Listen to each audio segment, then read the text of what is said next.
Bonjour. Bienvenue dans À nous deux, la déco. Qu'est-ce qu'on fait aujourd'hui? Alors aujourd'hui, je vous propose de décorer ces jolies petites boîtes avec des couleurs fantaisie.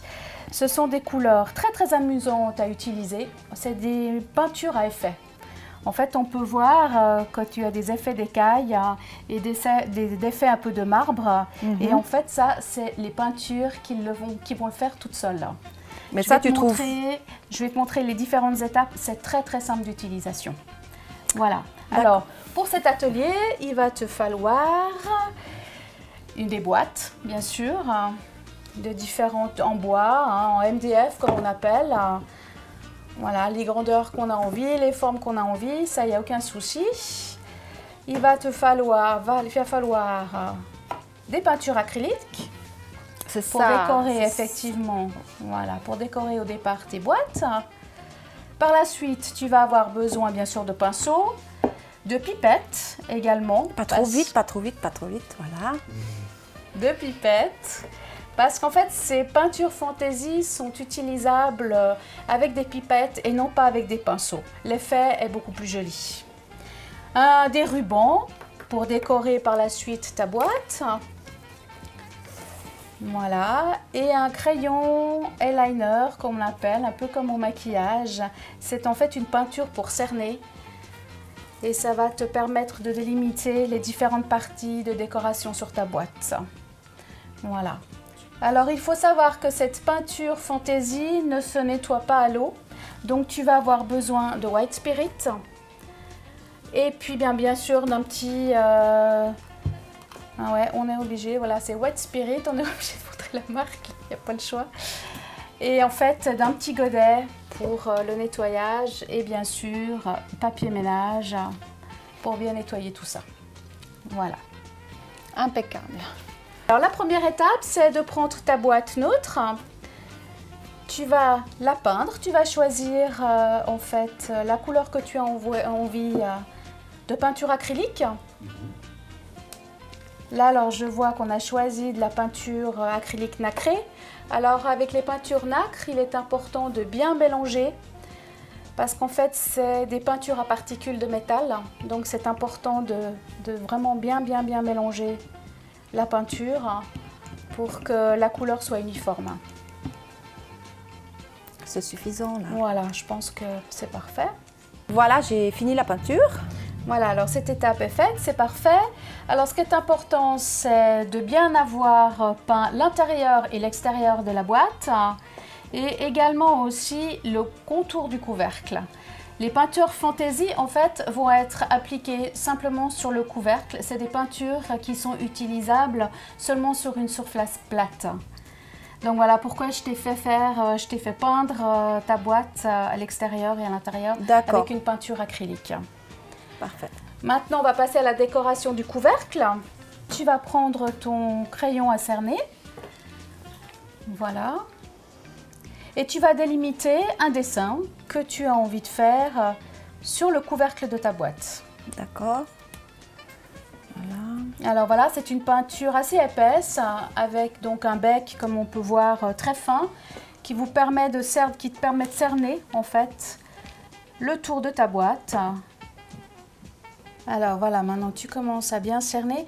Alors c'est important de le faire quand même assez épais, le cernage. Comme ça va empêcher que la peinture passe par-dessus le cerne. Comme on va délimiter tout ça et on va faire une boîte un peu style patchwork. Voilà. Bon, ça c'est clairement l'étape la plus délicate. Hein. C'est clairement, ouais, tout à fait. Bon, c'est aussi une étape importante parce qu'en fait, c'est ce qui va te permettre de garder en fait tes couleurs ensemble. Et c'est important aussi, après l'application donc de la peinture fantaisie sur la boîte, de ne pas trop en mettre. Ça, c'est quelque chose qu'il faudra vérifier parce qu'autrement, ça va passer sur ton crayon de cernage. Et c'est pas très joli, en fait. Le but, après, est plus du tout le même. Donc, si vous faites ça avec vos enfants, c'est peut-être juste le petit moment où vous devez peut-être lui donner un coup de main. Je crois qu'il y a certains enfants qui se débrouillent très bien. Voilà, parfait. Et après, à l'intérieur, tu tu proportionnes, enfin tu mets des quartiers, je sais pas comment on peut appeler ça. Tu fais des séparations. Voilà, parfait. Un peu aléatoire, hein, pas besoin de bien réfléchir.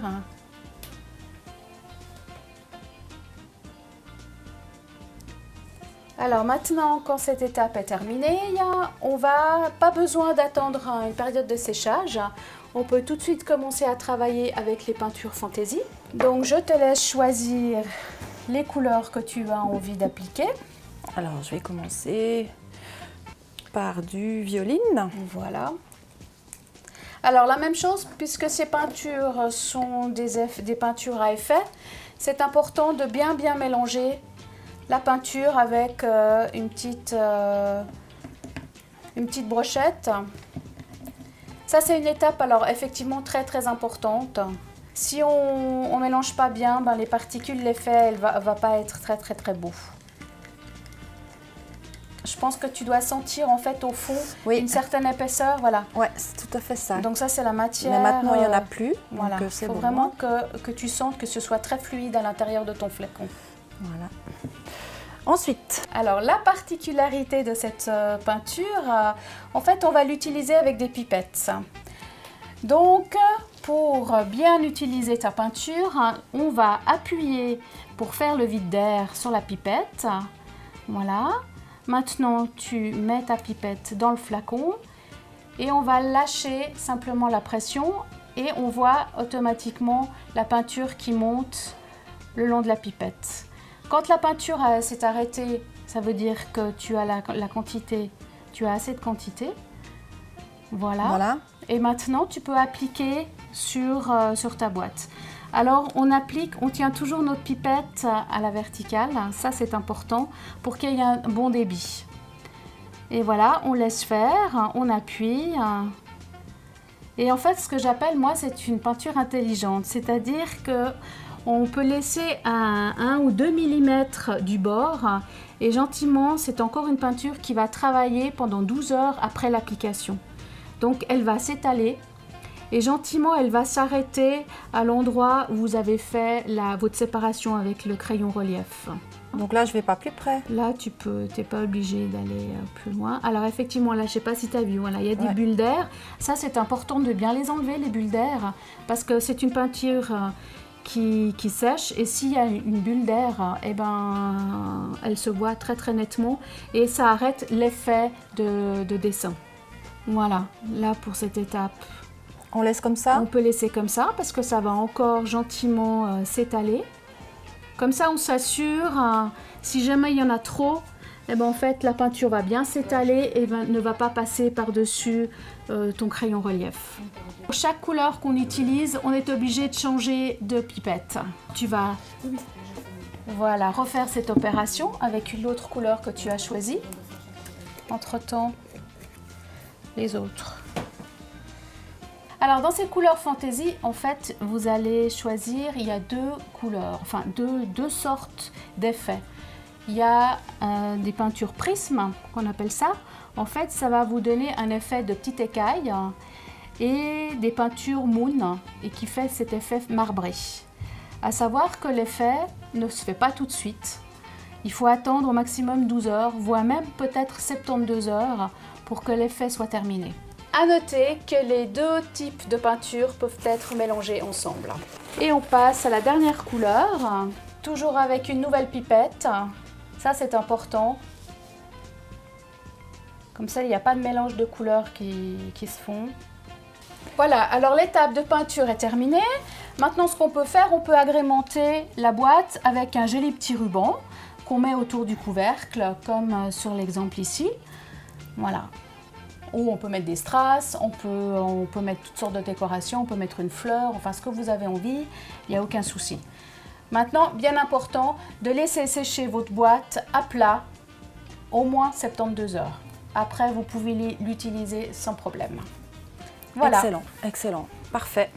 Alors, cette peinture s'applique également sur de nombreux autres supports, comme par ici, ça a été fait sur un châssis, sur un tableau.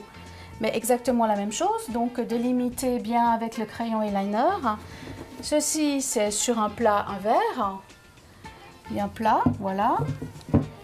Ça, ce sont des boucles d'oreilles qui ont été réalisées sur du bois. Donc exactement la même technique. La seule chose, c'est que vous allez faire sécher votre boucle d'oreille au moins pendant 12 heures d'un côté et après vous allez retravailler de l'autre côté 12 heures après. Il faut attendre le temps de séchage. Et également, sur de simples petits tableaux en bois. Donc c'est faisable sur n'importe quel support. Voilà, on a tous de quoi s'amuser. Et merci beaucoup de votre attention. Merci et à bientôt.